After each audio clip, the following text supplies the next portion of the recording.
Si votre ventre est gonflé après les fêtes, c'est pas parce que vous avez trop mangé. Et si vous avez moins de place dans vos vêtements, c'est pas parce que vous avez forcément pris du poids. Non, on ne prend pas 3 kilos juste en mangeant un petit peu déséquilibré le soir de Noël et le soir du Nouvel An. En fait, si votre ventre est gonflé, c'est surtout parce que en ce moment, votre digestion, votre système digestif tourne au ralenti. Et faire un régime drastique ou une pseudo-cure de détox à 30 € les 10 sachets de thé n'est pas la solution. Aujourd'hui, je vous donne donc ma méthode. Une méthode toute simple, basée sur la science et qui repose sur 4 piliers pour relancer votre digestion. Et ce sont des choses super simples, très faciles à mettre en place, que vous pourrez essayer aussitôt après avoir vu cette vidéo. Mais avant d'aller plus loin, je prends 1 minute de votre temps pour vous parler du sponsor de cette vidéo, Cure, et de leur formule, le FS3B. Alors, c'est quoi le FS3B? C'est ce qu'on appelle un tribiotique. Ça veut dire quoi? Ça veut dire qu'il combine, qu'il rassemble 3 types d'éléments très intéressants. Premièrement, les probiotiques, les bonnes bactéries qui vivent dans notre ventre. Deuxièmement, les prébiotiques, la nourriture préférée de ces fameuses bonnes bactéries. Et troisièmement, des postbiotiques qui sont des principes actifs très bénéfiques pour notre santé. En fait, pour faire simple, le FS3B, c'est comme une sorte de petit coup de boost pour votre microbiote, c'est-à-dire toutes les bactéries qui vivent dans votre ventre et sont utiles pour la digestion. Et pour être sûr que tout ce petit monde arrive au bon endroit, en bon état, Cure a mis en place une triple encapsulation. Concernant les chiffres, ça donne quoi? Premièrement, il y a 25 souches de probiotiques différentes choisies avec soin. Deuxièmement, il y a plus de 50 milliards de bactéries par gélule. C'est une véritable armée destinée à prendre soin de votre ventre. Et puis troisièmement, il y a plus de 300 études scientifiques sélectionnées pour prouver les bénéfices de ce produit. En fait, ce qui est intéressant avec FS3B, c'est que c'est vraiment un programme de remise en forme pour vos intestins. Et si vous vous demandez comment le prendre, c'est tout simple. 1 gélule par jour à prendre avec un verre d'eau le matin, en même temps que le petit déjeuner par exemple. Et comme d'habitude, je vous ai dégoté une petite réduction si vous voulez l'essayer. En ce moment, vous avez 20% de réduction sur tout le site de Cure avec le code Nutriscope. Donc profitez-en et comme d'habitude, je vous remets toutes les informations dans la description sous la vidéo. Bien, commençons par regarder un petit peu ce qui se passe dans votre ventre en cette période qui suit les fêtes. Sachez pour commencer que vous n'êtes pas du tout seul à ressentir ces petits désordres intestinaux. Moi, j'ai beaucoup de patients qui me disent souffrir de gaz, de ballonnement ou encore de constipation dans cette période qui suit les fêtes de Noël et le Nouvel An. En fait, c'est assez logique parce que quand on regarde un petit peu l'alimentation qu'on a pendant les fêtes de fin d'année, il y a plusieurs petites choses qui sont un petit peu déséquilibrées. Premièrement, on va manger plus de sucre, on va manger plus de gras et on va boire plus d'alcool. Et en parallèle, on va boire moins d'eau, on va manger moins d'eau, notamment parce qu'on consomme nettement moins de fruits et de légumes frais. On va aussi consommer moins de fibres, exactement pour la même raison. Et puis on va avoir des repas qui sont beaucoup plus copieux, c'est-à-dire beaucoup plus importants en termes de quantité, en termes de volume. Ensuite, le contexte, notre comportement, notre environnement change lui aussi. Premièrement, on dort moins. Le principe de ces 2 repas, Noël et Nouvel An, c'est quand même une veillée. L'objectif, c'est au moins de tenir jusqu'à minuit. Et ça, bien évidemment, ça peut perturber un peu notre équilibre. En plus de ça, on a un petit peu de stress. Les cadeaux, les courses à faire, les préparatifs, mais aussi bien évidemment les températures qui baissent dehors. Et puis, bien évidemment, on est attablé pendant beaucoup plus longtemps. Et puis d'ailleurs, il est possible que vous ayez fêté, tout comme moi, peut-être Noël plusieurs fois, avec la famille, avec la belle famille, avec les voisins, avec les amis, etc., etc. Bref, on passe notre temps à manger et à boire. Le problème, comme l'étude scientifique que je vous remets juste ici et dans la description l'a prouvé, c'est que ce bouleversement soudain de nos habitudes va impacter la santé, l'efficacité, si vous préférez, des bactéries qui vivent dans notre ventre, qu'on appelle les probiotiques, qu'on appelle la flore intestinale, qu'on appelle la flore commensale, peu importe. Et donc forcément, la digestion va être clairement impactée. En réponse à ça, le transit est perturbé, le transit est ralenti et bien évidemment, il a besoin de soutien. Et c'est ce qu'on va regarder tout de suite avec les 4 piliers de cette méthode pour rebooster un petit peu notre digestion après les fêtes. Le premier pilier, c'est de reposer, de mettre un petit peu au repos notre système digestif. Ici, bien évidemment, notamment si vous avez moins faim, notamment à cause des sensations de lourdeur que vous pouvez connaître en ce moment, vous pouvez manger un petit peu plus léger en ce moment. C'est-à-dire que vous allez réduire un petit peu les quantités, réduire un petit peu le volume de vos repas. Par contre, s'il vous plaît, essayez de garder des repas qui sont bien complets, avec des protéines, avec du bon gras, avec un petit peu de féculents, avec de l'eau, avec des fibres, bref. Ne retirez pas une composante en entier. Par exemple, ne vous privez pas de dessert, sinon vous allez déséquilibrer votre alimentation et il va manquer certaines petites choses à l'intérieur.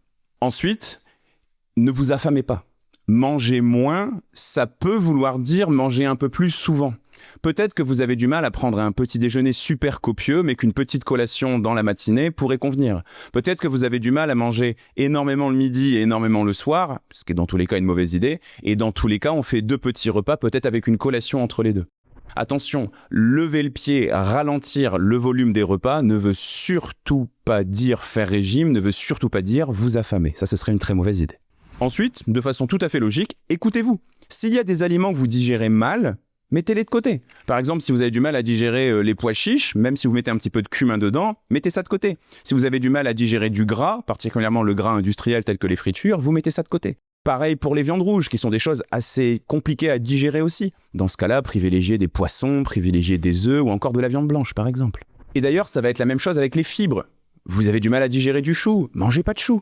Cependant, même si il est possible qu'il y ait certains fruits ou légumes que vous digérez moins bien, notamment le chou par exemple, c'est un grand classique.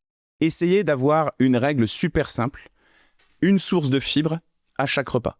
Certes, des fibres que vous tolérez bien, mais privilégiez les fruits, privilégiez les légumes, et pour savoir lesquels choisir, c'est pas compliqué, vous écoutez le rythme des saisons. Deuxième pilier très important pour relancer la digestion après les fêtes, essayez de fluidifier un petit peu votre transit. Essayez de faciliter la circulation dans vos intestins, si je puis dire. Pour faire ça, c'est très simple. 3 astuces. Premièrement, buvez assez d'eau. C'est un classique, mais plus vos selles vont être riches en eau, plus elles vont avancer vers la sortie de façon efficace. Ah, c'est pas la peine non plus de vous noyer. 1,5 litre à 2 litres d'eau par jour, ce qui fait à peu près 8 verres de cantine, c'est largement suffisant. Deuxièmement, on y revient, j'en parlais juste avant, consommer suffisamment de fibres. Ici, c'est très important parce que les fibres sont ce qu'on appelle un régulateur de transit. Ça signifie que, au contact de l'eau, ce qu'on appelle des fibres solubles, eh bien, elles vont former une sorte de gel. Et ce gel va lubrifier vos selles qui, bien évidemment, vous vous en doutez, vont avancer vers la sortie beaucoup plus facilement. D'ailleurs, c'est ce qu'a prouvé l'étude scientifique que je vous remets juste ici et dans la description.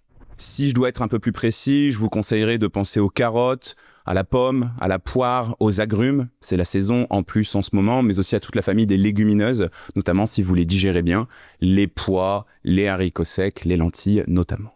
Et puis le troisième pilier, c'est de remettre tout doucement, ou pas d'ailleurs, selon votre rythme, de l'activité physique. Le fait de vous bouger, ça va tout simplement solliciter les muscles aussi de vos intestins. Et ça, bien évidemment, ça aide encore une fois les selles à avancer vers la sortie. Il faut bien que vous gardiez en tête que de la bouche à l'anus, c'est une sorte de tube, le tube digestif.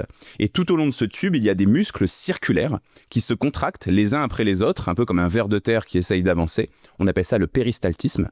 Et en fait, cette contraction musculaire, elle pousse les selles vers la sortie. Et l'activité physique, ça optimise ça. Attention, j'ai parlé d'activité physique, j'ai pas parlé de sport. Une petite marche de temps en temps, du bricolage, du jardinage, même si c'est pas trop la saison, ça fait complètement le travail. Troisième pilier pour relancer votre système digestif après les fêtes. Ici, on va chercher à se réconcilier un petit peu avec les bactéries qui vivent dans votre ventre. Je vous l'ai expliqué en début de vidéo et je l'explique très souvent sur cette chaîne, notre corps est colonisé. Notre côlon est colonisé d'ailleurs. Pourquoi ça? Parce qu'en fait, on a des milliards et des milliards de bactéries qui vivent à l'intérieur de notre système digestif et elles sont super importantes pour que la digestion se passe bien. Le problème, c'est que là, pendant les fêtes, elles ont pris une petite claque. Donc il faut qu'on se réconcilie avec elles et qu'on prenne soin d'elles d'une certaine façon. Ici, premièrement, ce que vous allez pouvoir faire, c'est consommer des aliments fermentés. Du fromage blanc, du skyr, du fromage, du vinaigre, de la choucroute, du kéfir, bref, j'imagine que vous connaissez ça. D'ailleurs, j'ai fait une vidéo sur le sujet que je vous invite à aller regarder si vous ne connaissez pas ces aliments. Ils sont intéressants parce qu'en fait, eux, ils vont contenir ces fameuses bonnes bactéries qui vont s'installer dans nos intestins.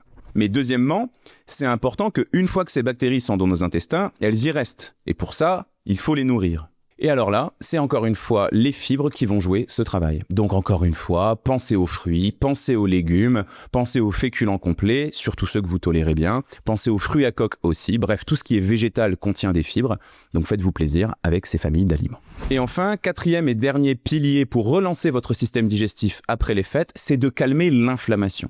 L'inflammation, c'est un système de défense complètement normal que notre corps possède, mais qui peut parfois partir un petit peu en cacahuète d'une certaine façon, notamment quand les menaces auxquelles notre corps est exposé sont un petit peu trop répétées. Et c'est le cas pendant toute cette période des fêtes avec ces longs repas dont je vous ai parlé.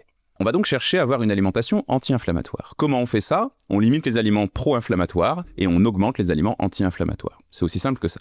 Dans la première catégorie, pour les aliments pro-inflammatoires, premièrement, on va limiter le plus possible l'alcool.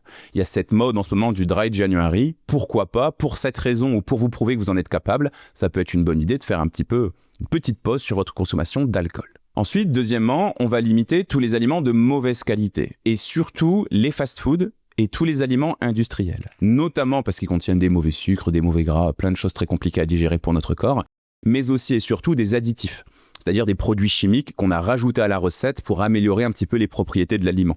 La couleur, le croustillant, la conservation, bref, encore une fois, vous connaissez ça par cœur. Donc on limite un petit peu toutes ces petites choses, et si vous voulez savoir comment les identifier sur les étiquettes alimentaires, c'est pas compliqué, c'est tous ces petits ingrédients qui ont un E, E103, E411, etc. Facile à identifier sur la liste. Deuxièmement, comme je vous le disais, on augmente les aliments anti-inflammatoires. Ici, on va retrouver les bonnes graisses, notamment ce qu'on appelle oméga 3. Donc les poissons gras, les mollusques, les crustacés.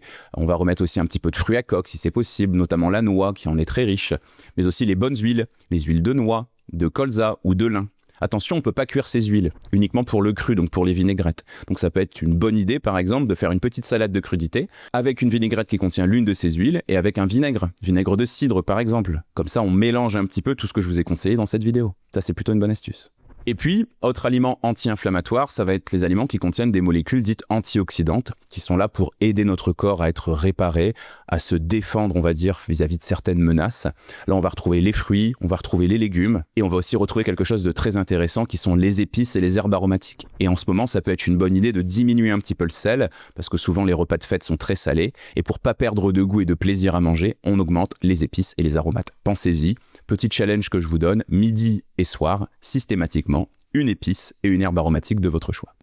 Bon, vous l'aurez compris, le but c'est d'améliorer la qualité de votre alimentation. Et vous savez que je leur tire souvent dessus. À juste titre, je pense, le meilleur moyen c'est de limiter les aliments industriels. D'ailleurs, si vous voulez savoir quels sont les bénéfices pour votre corps si vous arrêtez de manger des aliments industriels pendant 2 semaines, j'ai fait une vidéo sur le sujet que je vous remets juste ici. N'hésitez pas à aller voir ça et abonnez-vous à la chaîne si c'est pas encore fait. Salut!